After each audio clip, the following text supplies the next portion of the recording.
Kia ora, and welcome to the Bay of Plenty Regional Environment Network sessions online from the 14th to the 21st of September. My name is Lisa and I'm the Projects Manager for EnviroHub. This event is an annual collaboration between New Zealand Landcare Trust and EnviroHub to support environmental groups across the Bay of Plenty. This year, after 2 in-person event cancellations due to COVID-19, we're taking the Regional Environment Network Hui online for a week of lunchtime inspirational corridor. We hope you have a delicious kai and kapa with you today and have registered for our other fantastic Regional Environment Network sessions over the week. These sessions have been recorded and the links will be available for viewing on the EnviroHub and New Zealand Landcare Trust websites. So if you've missed any, you can still check them out in your own time. So today we have the pleasure of hearing from Jo Allum on the business of doing good, how to work together as an ecosystem. Jo Allum is a co-founder, investor and director of the innovative social enterprise Venture Centre, the Bay of Plenty's community-led entrepreneurial and digital capability development network launched in 2014. Originally from England, where she began her career, Jo spent 15 years in Australia and moved to Aotearoa in 2007 with her partner from Tauranga Moana and their 2 tamariki to be closer to the Ngāti Hangarau whānau. Jo is passionate about the development of community-enabled peer-to-peer social learning. The goal of Venture Centre is to increase the economic, social and environmental value created for and by local communities to improve equality of economic opportunity. So over to you, Jo. Thank you so much, Lisa. It's really great to be here today on this rainy day. And as you said, yeah, hope everybody's got a cup of tea in front of them while we run through these slides and have a bit of a discussion about the business of doing good, which does involve working together as an ecosystem. So first of all, I'd like to introduce myself a little bit more. You've told the story, the start of the story really well. My whakapapa leads back to England, actually before it became the United Kingdom, to a battle to the area of England called Hastings. And the first recorded record of my name is actually in Kent in 1066, which is when the Battle of Hastings took part, and I had an ancestor that took part in that against the Saxons. I came to Aotearoa 25 years ago for the first time and fell in love with the man that brought me here and the magic. And this is a shot of from the marae, from Hangarau, out on the estuary, and you can see why I fell in love with it, and we have been living here permanently since 2007, and in that time I've had the pleasure and privilege of working on a lot of projects with several rapu across various different elements of both environment and social development with various communities. I'm also a co-founder of Venture Centre. As you said, we're a community-led charitable company, and we specialise in equipping and guiding people to use the tools of business to help them make their way and do the things that they care about. It's very much about community-led development. Why do we do what we do? Well, until the recent global crisis that we've all been through, community-led initiatives, not just in Aotearoa but all over the world, have often been considered kind of necessary distractions, maybe nice to haves, not serious vehicles for improving life by economic development experts, quote unquote. However, my co-founders and I both knew from our experiences that communities are the most powerful source of good for change. And if people come together and are equipped with the same skills and tools and language, the processes, the connections as the experts, not only can good stuff get done, but the power can shift as well. Everybody's on a more equal footing. And it means that communities can generate the same energy, you know, resources and money and help that they need to get stuff done. It doesn't all have to be business that's commercial only. So today we're gonna run through a few of the things that we concentrate on at Venture Centre. And these are maybe not the things that you'd expect to see on the doing good business list at the start of a presentation like this, because these are all people-centered things. Each one of them is more or less a workshop and a life of learning in themselves. They are the magic of business. So the tools that you use, whether they be, you know, computers or tractors or some whiz-bang invention or innovation that somebody's come up with, are only as good as people that are using them. The processes, whether it's writing a business plan or a financial forecast or organising a work plan for a group of volunteers, are a waste of time if the people who do work for them or work from them are not creative and resilient and constructively critical of each other in order to get stuff done. If people don't know who they can rely on or be relied upon, and their team is not working well together and isn't excited to learn and develop what they're doing, a business, like any project, can fail. But if these things are solid, the tools and processes are easier to learn because you share the learning peer-to-peer, you master them faster, and you get more good stuff done together. So this workshop is actually about you, the people that are watching it. With all those things in mind, do you intend to use the tools of business to help you do better, go further, go faster? We're about, at Venture Centre, developing enterprises, and we use the words enterprise and venture and business all to mean essentially the same thing. It means turning inspired ideas into realities. And I hope by the end of this workshop will have sparked a whole abundance of ideas for you, not just in terms of what you could do, but also how you can make it happen and turn your inspiration into a reality. So what kind of business are we actually talking about? Well, here in Aotearoa and around the world, this definition has become quite widespread, but there are lots of different words that are used to describe it. So a social enterprise or an impact enterprise are two ways of talking about it, and we've also seen those other ways of talking about it as well: purpose-driven business, mission-driven, for purpose. We like to use at Venture Centre, we work on purpose because it is part of everything that we do.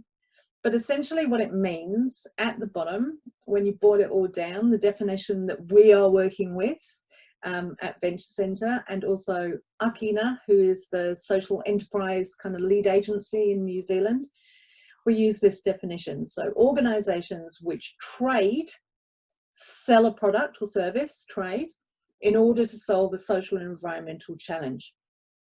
So there's always these two parts that work hand in hand together, which is the way we think at Venture Centre all businesses should be. They should all be fulfilling a social and environmental purpose, as well as being self-sustaining. If we could get all businesses to do this, we wouldn't be in the kind of crisis situation that we are now. Thanks for the thumbs up, Laura. So just a little bit more in depth into that. Purpose and impact are primary and embedded. So most of the businesses that we work with, enterprises, ventures, social enterprises, they have come to the point of wanting to create trade and create an economy that will keep something going, because they've started with impact.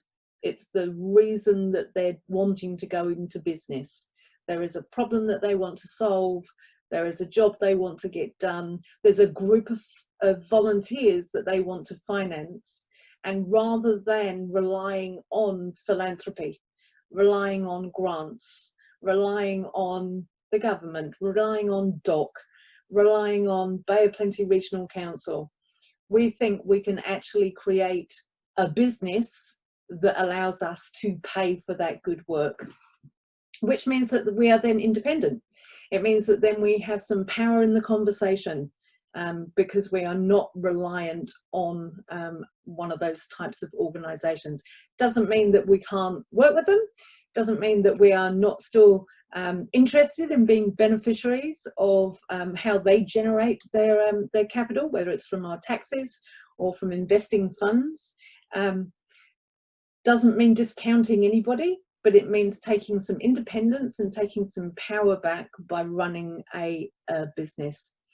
So social enterprises aim to generate the majority of their income from trade, that's the intention, and reinvest the majority of that into that mission, paying those volunteers doing that work, and do that sustainably year in, year out, year in, which is the kind of thing that we need to create now with all of our social missions, so that we can make sure that we can keep doing it into the future and not loading our kids with a whole load of debt while we sort out the mess that has been generated before. So this social enterprise sits between these two things that are the main parts of economic thinking right now, which is the charitable part and the business part. And until relatively recently, it's really been a fuzzy space in the middle that hasn't had a name. And so we are now, with Venture Centre here in the Bay of Plenty, but around the country, really making a concerted effort to get social enterprise recognised by government as a thing in itself. There are certain things that would need to be created, a separate kind of category, so we wouldn't be under the various acts that govern businesses, and social enterprises wouldn't be under the acts that govern charities. We're looking for something in the middle, but that's going to take a while to get enacted in our country. So in the meantime, we're still kind of sitting in this quasi space, and lots of social enterprises actually end up with a double structure. So they have a business that accounts for the money that they trade and bring in, and a charity that looks after the volunteers and actually doing the work. And running those two structures together is how, at the moment, most businesses, social enterprises rather, get across this challenge of being in this unknown space in the middle. Jo, I just have a quick question. Sure. Social enterprises recognised in many other countries across the world? So that it's an interesting space at the moment globally. There are things like B Corp. I don't know whether you would have heard of that. Some people may have heard of that. In the States, there are about 5 different types of social enterprise structure that you can incorporate under. And each one of those, like the legislation that we'd like to see enacted here in New Zealand, has its own specific regulations around tax, around how money is used, how shareholders or member shareholders are treated, where their priority comes above or below mission. And with a social enterprise, it definitely comes below mission, right? The environment and the social good is the #1 priority that the social enterprise is generating. in England, they have some different structures as well. So New Zealand is kind of lagging with this piece of legislation, but at the same time, we're leading with the amount of people that are actually in this space. So while we don't have, you know, government is lagging behind, we actually have a population of social enterprise owners who are doing great stuff that is a higher percentage than in a lot of other countries. Akina has just done a piece of work just recently, at the end of last year it was released, which talked about how much social enterprise actually contributes to the economy. And I can find a link and send that to you so you can distribute it. Yeah, we can put that in the notes. Yeah. Cool. Thank you. You're welcome. So a little bit more about the spectrum and about this grey space, because it bears pulling out a little bit more the varieties of social enterprise. So now that we've established that we're between business and charity, then there are lots of flavours in that space. And here are just three, and they're the three that I'm going to concentrate on for, you know, for a little bit of this presentation. So you can have a charitable structure with on-mission services. So if you're a trust, if you're like Landcare Trust, you maintain your charitable status, and you can and do already generate income doing work, right? Doing purposeful work. That is actually doing work for a contract. So somebody else who has some money wants to see the same outcomes that you do, and they are contracting you. They're not expecting you to just do this as a charitable on a charitable basis out of your own pocket and out of your own resources. They're actually contracting you to get jobs done. Then there's community benefit enterprise. So this is a organisation, we have a number of them in our ecosystem in Tauranga that are doing a piece of work, and they are creating a product or a service, and they are selling that, and then they are distributing the profit or the surplus of that to a cause, but the cause and the enterprise aren't necessarily even in the same area. So a good example of this is a story my co-founder and I like to tell about a lady. It's a United States version because it's cute, right? It's not a local version, but this lady, she was a handbag maker. There's actually a TED talk about her, which I'll find you and send you the link as well. And she decided that she wanted to contribute her money and run a business making handbags, but to benefit a cause. So what she did was she went and got the what are they called, the hoses, from the old hoses from fire engines, and she made handbags out of these fire engines, right? Out these fire engine hoses, and she sold the handbags, you know, and then gave the money back to the fireys, right? So the business was in selling handbags to women. The cause was actually the fireys. So there was some link between them two, but they are two very different activities, right? One is making and selling handbags, and one is saving people from fires. All right, so that's kind of a community benefit enterprise example that I like. My partner, my co-founder and I like handbags, obviously. The second one, the third one rather, is the social purpose business. So this is a business that is actually set up, and the two things, the business and the social or environmental activity, are completely aligned and part of the same thing. And I've got an example of one of those coming up in a second. So here's just a recap of some of that storytelling that I just did. So equitable access to products and services is one way to deliver impact and run a social enterprise. Income generators like the handbags lady, that's generating cash resources for use on a social purpose. And then the third one, create livelihoods through employment and training, can be one of those enterprises that we just talked about just before on this one, a social purpose business. And this is the example I want to give you. So not sure if people who are watching this are familiar with Tiffany Trust. It's an awesome organization, and it is one of these social purpose businesses.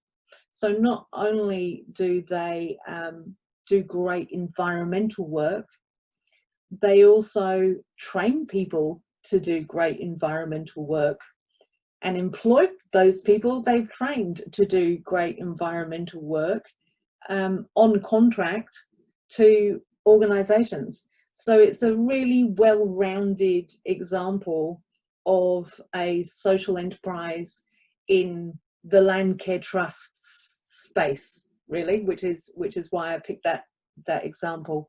There are plenty more in New Zealand, but it's one I think really speaks volumes to what we can talk about achieving today in this workshop.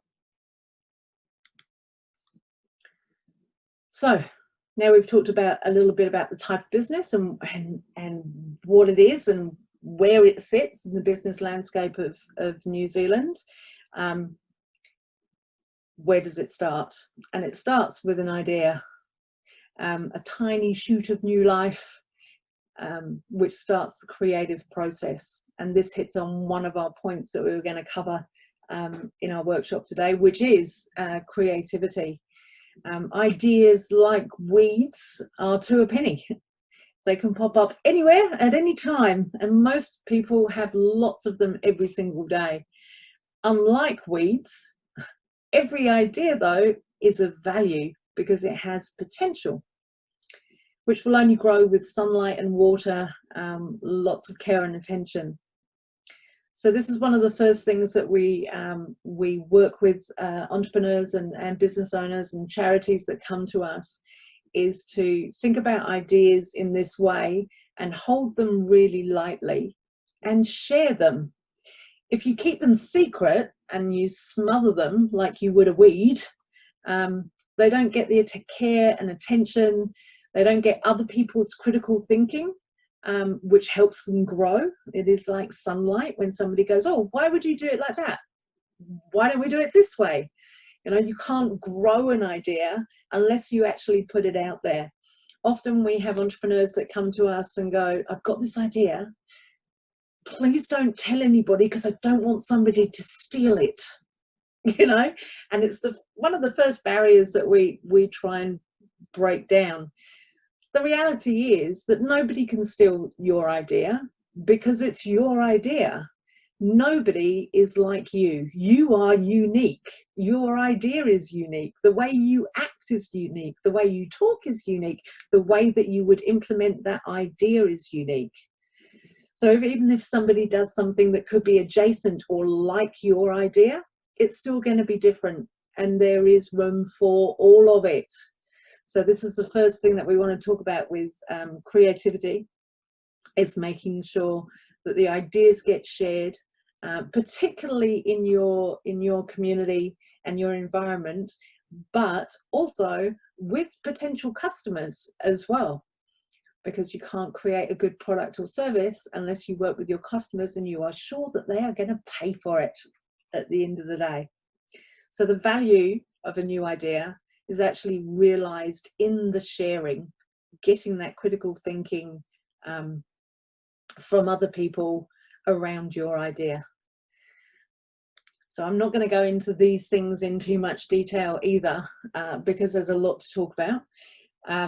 But they are some of the tools that we use for creativity, critical, and also computational thinking.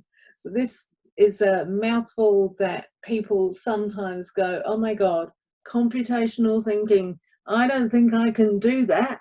The reality is you can and you do. If you have ever measured how many weeds you've been able to collect from, you know, a precious waterway, or you've worked out how many volunteers you actually need to do the work, you've done some computation, you've worked out some sums. That's all it means, really. It means measuring. It means measuring and recording and accounting for the dollars you spend, the data you collect, the amount of work that gets done, the impact that that has, none of which is unfamiliar to anybody working in the environmental space. So don't get hung up on computational thinking. The trick is, which is where the techies get involved, which is why sometimes people, you know, kind of shy away, is recording that in some system that is really, really useful. But the good news is we have a whole community of techies that are as passionate about the environment as everybody in this group, and are more than willing to help and work with you to do that computational thinking. There's a few tools on this page. You can see at the top there's the shared vision builder. This is a really important part of that creativity and getting those ideas out in the open so people can start looking at them. And you'll find as you start to share your idea and create a shared vision, that not only does the idea improve, but also the links between the people you're working with improve and the trust increases. And that's one of the key things for business as well, is working with people that trust, that are aligned with you.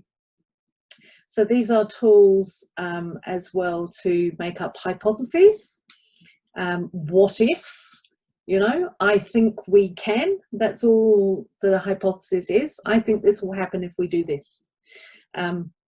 There are tools here to build understanding and to write down an idea in such a way that you can explore it fully. You can test parts of the idea without having to create a whole business all in one go. You can take small parts of it once you've broken it down on things like the canvas, which is the image that's at the bottom of the screen. Each one of those boxes is part of running a business, and by breaking it down in this way, it's possible for you to test each piece of it without going to a huge expense of actually creating the whole business before you find that that bit doesn't work. So it's a kind of a bit of a scientific process, if you like.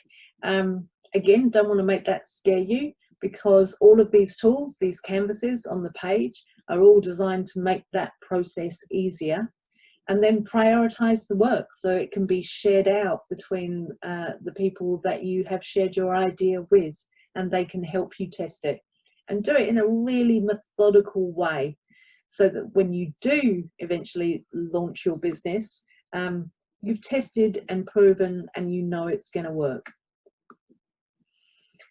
Okay, next slide. I don't want to scare you again.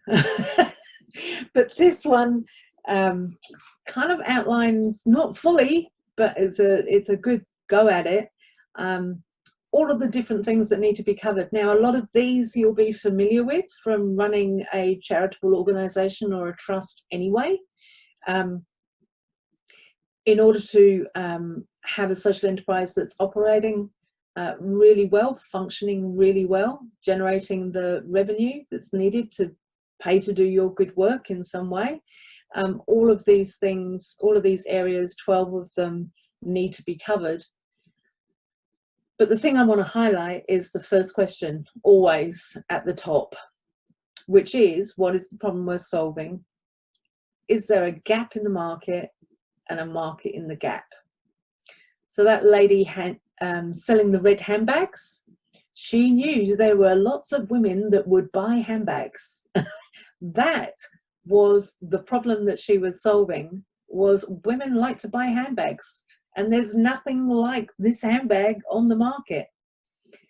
Was it related to her social purpose? Absolutely.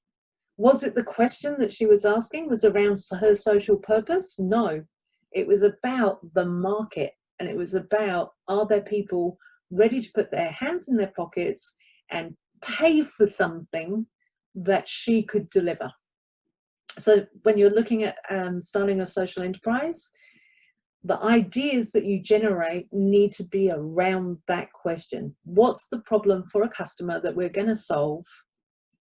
Is there a gap in the market for that product? Or are there lots of lookalikes that can do exactly the same thing, and I'm just going to end up competing really hard? And is there a market in the gap? Are there enough people that are prepared to put their hands in their pockets and pay for it before I start this journey? And all of those canvases on that previous page, they all work to prove that question in different ways, and they're different methodologies that Venture Centre can walk you through.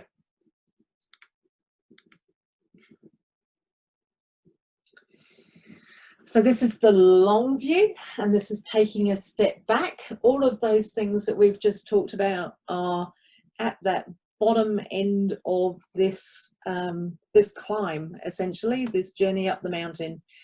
They're at the problem and solution and definition end of the journey. They're at the start. Obviously, we're called Venture Centre for a reason, and we equip and guide entrepreneurs to go on this journey and climb this mountain. And it's where you start, but I think it's a good idea always, and it's something that we do on a regular basis, give people a bit of an idea of the climb that's ahead of them, right? Some people aren't always ready for this journey and are not necessarily prepared to go the whole distance. In order to have a social enterprise that is really doing what you want it to do, sustaining your work that you do in your social and environmental mission, this is the mountain that you need to climb. Doesn't mean that if you only make it halfway up the mountain, that destination is the end of the world, because you would have learned a hell of a lot that will help you in other areas of your charitable work or your trust's mission anyway. So there's lots of spillover effects from going on this journey that improve all of people's processes and functions. But really, it's great to work with people who are prepared for the big climb, right to the point that they can actually, what we call, scale their social enterprise, which is the market and product development and growth that's on the far right hand side of this slide.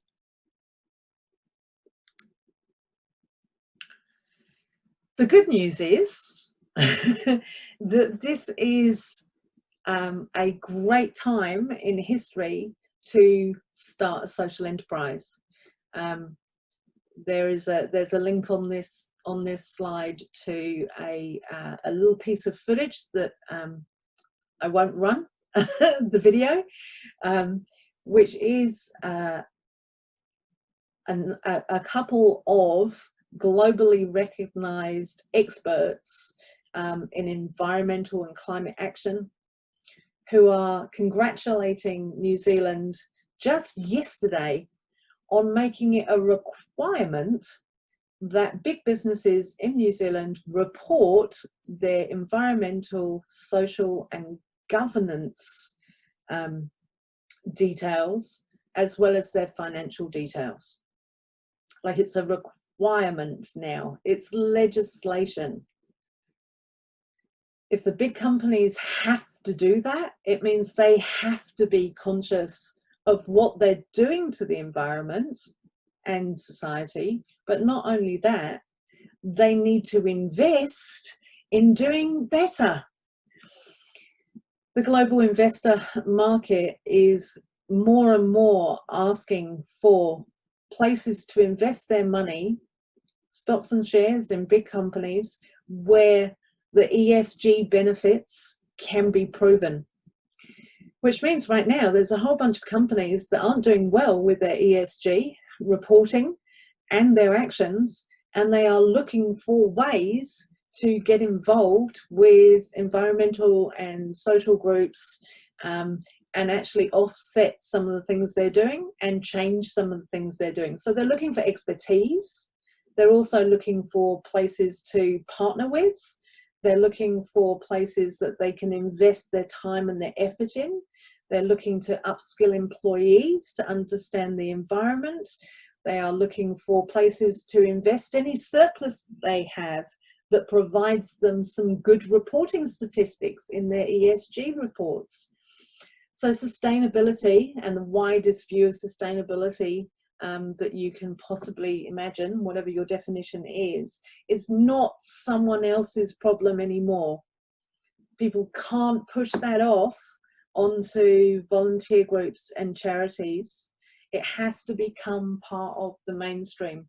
So taking that journey, climbing that hill that we just saw right now in this slide, is no longer quite so arduous, because there are resources and there is awareness. And so establishing a portfolio of work and finding partners to work with is becoming easier and easier, and something that everybody that watches this presentation should think about taking advantage of by starting a social enterprise. Jo, I've just got a question here from Mario, I think probably referring to the previous slide. Mm-hmm.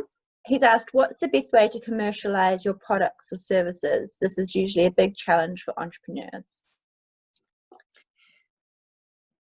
So I'm going to go back to this slide, right? Yeah, so, I think that's, yeah. The best way is a kind of an interesting way to ask the question, Mario. Thank you very much. The best way, this is a real teacher answer that you're probably not going to like, is really contextual to the product or service that you're trying to sell and who you're trying to sell it to. If you're trying to commercialize, let me pull up an example from one of our entrepreneurs this morning that I met with this morning. So interested in creating space for performing arts. There you go. That's what this entrepreneur wants to do. So he has the connections and has built the partnerships to offer some space to dancers and comedians and musicians, etc., etc. And his product and service that he's selling is performance space, essentially. So his best road to commercialization is to speak to all of those customers, right? Who are the music teachers? Who are the stand-up comedians that are doing lessons in Tauranga? God, I can't wait for that to happen. Have an evening of comedy. Those are his customers for his product. So talking to those customers is exactly what he needs to do to start to commercialize. Then the next stage is to package that product in the right way. So what do those customers need from those conversations that he's had? You know, do they need those spaces for a day, for an hour? Are they just running one class? Do they want to run 6 classes? You know, what is the product and pricing mix that he needs to create? There's a whole, it's a workshop in itself, Mario. Happy to run that with you and for you if you've got an idea and a market, and there's a gap in the market and a market in the gap, and you've done that work. Yeah, we can dig into it because there's a whole process behind it. But easy answer is start with your customer, work with your customer to develop your product right from day one. Did that answer your question? Was that good? Good. Okay, flicking around a little bit, don't want to jump anything. So as you can hear, being interested in and developing a unique specialisation in your field, whether it's environmental or social good, a particular project or a particular plan, is something that's really, really valuable at the moment. It's obviously, its value is to the environment or to the social problem that you're solving, but as you can hear, that knowledge and that specialisation could be valuable to a whole host of different people right now. So finding who those people are, who those customers are, and how they are prepared to buy a product or service from you is the challenge. It is that mountain to climb. It is that worksheets and tool sets to use, and we can help you with it. But another part of that is developing the personal relationships with those customers, and also all of the people that are going to help you cover those 12 areas in that big grid that I showed you just before, so that everybody is aligned to the same purpose and working together as well as they possibly can, functionally, but also financially as well. People are getting paid the right amount to do the right work at the right time. So those personal relationships need to extend beyond sometimes where the focus of charitable organisations is, which is on their volunteers and the philanthropists that fund them, to a whole range of other people, the technical people in your team, like Mario, for instance, who can help you run webinars on a regular basis and maybe monetize them even. Digital service providers that can help you with some of the data and reporting on the impact. Do you have a really good relationship with people that understand in detail what computational thinking is all about? And most of all, in all of those relationships, people that are committed to ongoing collaboration to solve the problem and create the impact that is at the core of starting your social enterprise. It's a long journey. Hopefully I've sparked lots of ideas and lots of thoughts around how to progress from this point with this presentation this afternoon. This is my little boy looking out from the top of the mount across the harbour and thinking about, you know, what's next, Mum? Actually, it was lunch at this point that he was interested in. But I think it's a good picture to kind of finish this presentation on to a degree, because, yeah, the possibilities are endless. You can see in this picture the port over there. What do we need to do around the port? What would improve our environment? How can we start a social enterprise that actually starts to clear up some of the bad things about the port? There's lots of good economic things, but they are not necessarily registering well on that ESG scale. There's a massive opportunity that we have in front of us. So how do you start thinking about where to go and what to do next? Well, you kind of need a way to navigate and an understanding of what the landscape is. So that's why we've got a map and a compass in this picture. And really that's what Venture Centre is about. Here's our compass. Around that inner circle, you can see all the types of people that we work with.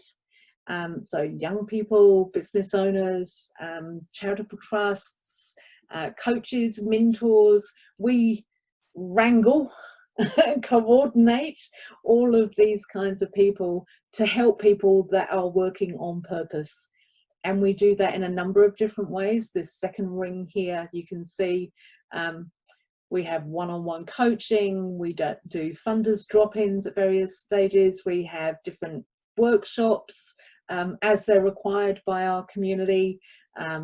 We have different assessments that we've built online because we work with a lot of digital service providers.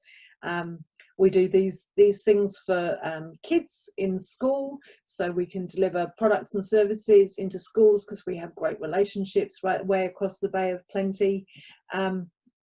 So this is a compass that you can use to not only orientate yourself around what your social enterprise is going to be, but also maybe orientate yourself around potential customers and partners to help you create that social enterprise.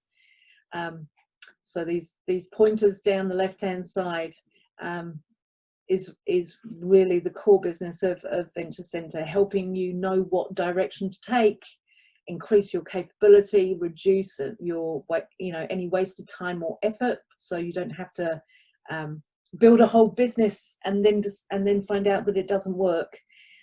Match you with the business community here in the Bay of Plenty, so coaches and mentors.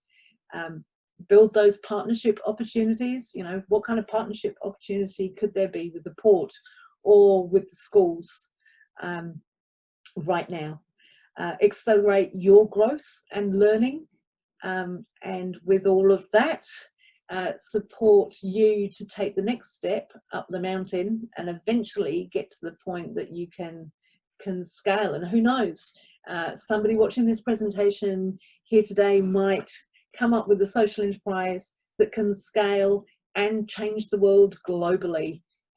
Wouldn't that be amazing? And certainly possible from the people that we know in the Bay of Plenty, who are definitely creative, very creative people here. So that's us, that's Venture Centre. Connect, empower, guide and equip for people on their enterprising journeys. And you can contact me anytime on this email address. Check out our website, tells you a little bit more about what we do and how we do it and where we are, etc. And I'm happy to take any more questions that you might have. Thank you for the opportunity. Yeah, thank you so much, Jo. There's not any more questions in the chat from what I can see. Mario thinks that kids should learn more about entrepreneurship too, which, yeah, sounds like you guys are covering off a lot. I just had one more question, a couple more questions actually. Sure. What kind of funders typically would fund a social enterprise? Is it the same types of funders that typically fund charities? Or is it more investors or personal funders? Both and all, actually, okay. Right now. So there is another buzzword that is kind of being used at the moment. It's growing in its visibility here in New Zealand, which is impact investing, which can take various different forms. And it's here in the Bay of Plenty is a perfect example. So you have a very commercial organisation like Enterprise Angels, that is a group of private investors, and they have launched a product and service called Purpose Capital and created a fund to invest in businesses that are doing that are working on those ESG criteria, that are doing environmental and social good, and into that same fund has invested people like Tect and Bay Trust, so the local philanthropists that you'd be familiar with are also invested in there as well. And I'm not sure, maybe speaking out of turn, but there may be some central government funding or co-funding, at least with some of the projects that are involved in those social enterprises, that they are funding as well. So I know just recently there's been a mussel farm, which has great environmental and social impact, that was invested in by Purpose Capital. So that would be the private investors, the philanthropic investors, or the community funders, and it received some PGF funding as well from central government. So it's all in. There is no excuse for coming up with something right now, because there are resources available. You need to do the work though. All of those tools and processes and going through the motions and coming up with a really good, robust plan for how you are going to continually generate revenue is the work to do to get access to those resources. Cool, thank you. So I think that's all the questions that everyone has. So I guess I'll just wrap up then. And thank you all for attending this Regional Environment Network session. And of course, a massive thank you to you, Jo, for presenting today. We really appreciate you sharing your knowledge and experience with us today. So if just don't forget everyone to register for our last Regional Environment Network session, which is next Monday at 12 p.m. again. This one is by Dr. Caroline King from the University of Waikato, and her presentation is Know Your Rats. So we hope to see you there, and thank you once again. Ka kite.